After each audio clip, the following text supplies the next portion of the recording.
As a kid growing up in the US, I remember learning about the 4 food groups. I think it was the bread and grains group, the fruit and vegetable group, the milk and dairy group, and the meat and protein group. Well, there also are, and we've talked about them, 4 language food groups, which are reading, writing, speaking, and listening. And in order to be healthy, you need food from the 4 food groups. In order to master a language efficiently, you need lots of linguistic nourishment from the 4 different food groups. This is a lot of what I've talked about in previous videos.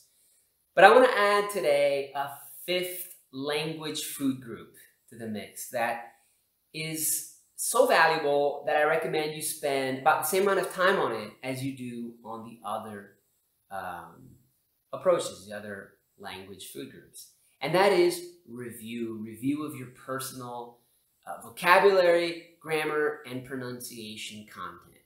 Now, before I get further into that, let's do a little review here and some important considerations. Languages are incalculably complex to learn because if you just, if it were enough to memorize a few thousand words and their meanings and also pronunciation of those words and a few hundred grammatical structures, well, it wouldn't be so hard, and computers, even early computers, would have mastered natural language, which they haven't done even to this day. But it's so much more complex than that, and an analogy may be useful here, another analogy, to a game that I like a lot, which is chess. So learning the basic rules, the pieces, and their movements in chess is pretty simple. But in order to master the game of chess, you need to be able to recognize patterns and develop deep intuition about the game, which you're only going to get by actually playing a lot, in addition to studying the games of masters. Because they say that there are more viable games of chess than there are atoms in the universe. And I think we could safely say the same about linguistic combinations, right? They're endless.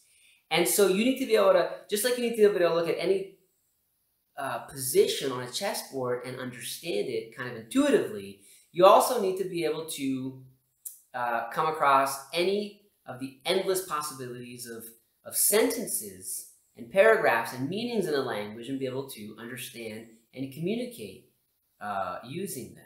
So in order to develop that intuition, you need a huge amount of reading and listening.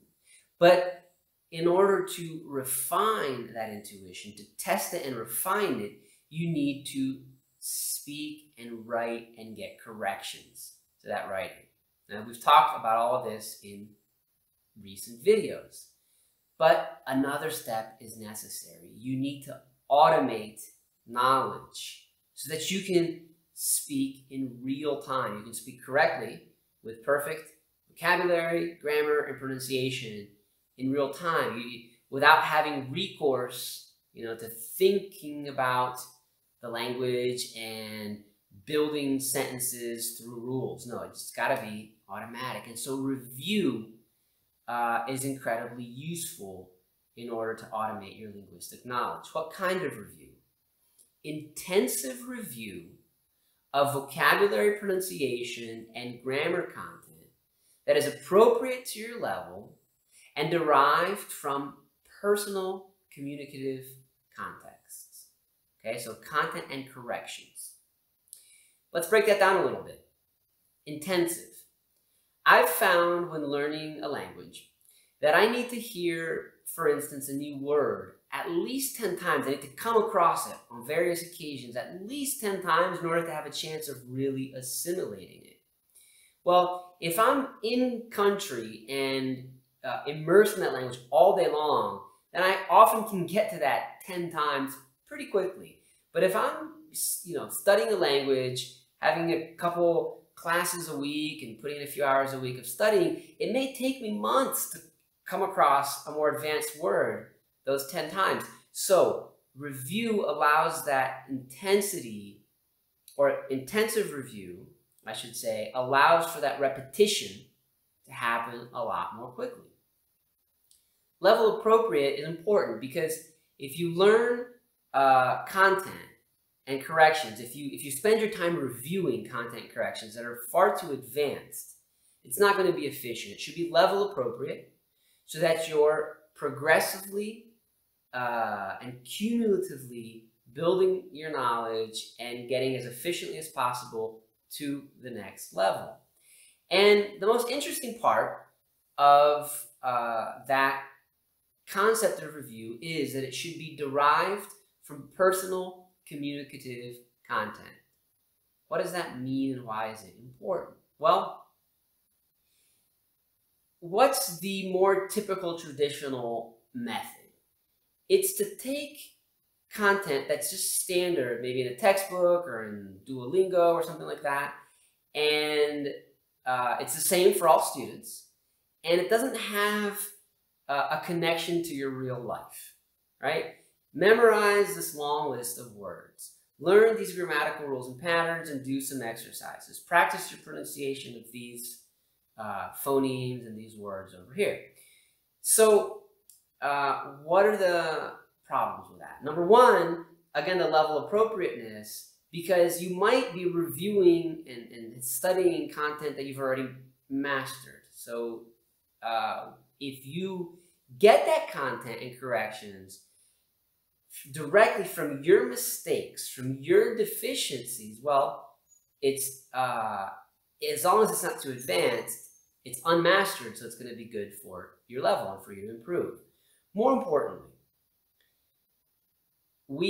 our brains have evolved to learn language naturally, and it's not compartmentalized. It's not like, okay, here's my list of words. It's these intricate neural connections, certainly, that are necessary to be created, and that will allow you to really master a language. And in order to develop that, language needs to be learned in context, right? Then you're going to be naturally making those neural connections.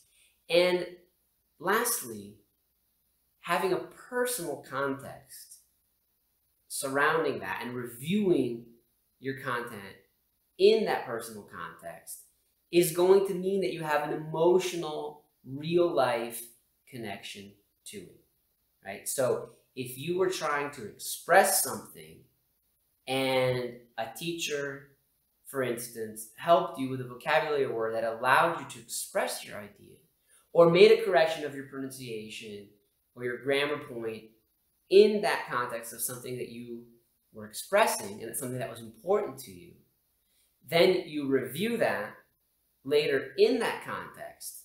That connection, that emotional connection, is going to be a powerful catalyst for you to learn in the first place and then to really consolidate that knowledge and retain it in the long term.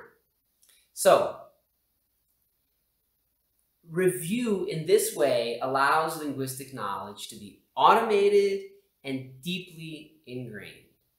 And thus, it allows you to be sure that you will continuously make cumulative and efficient progress and continuously reach new peaks of mastery of your target language.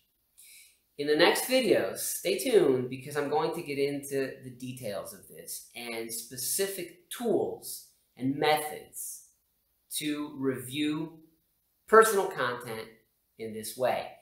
Check out the corresponding blog post for opportunities to get a preview and a glimpse of some of these tools. Thanks for tuning in, and I'll see you next time.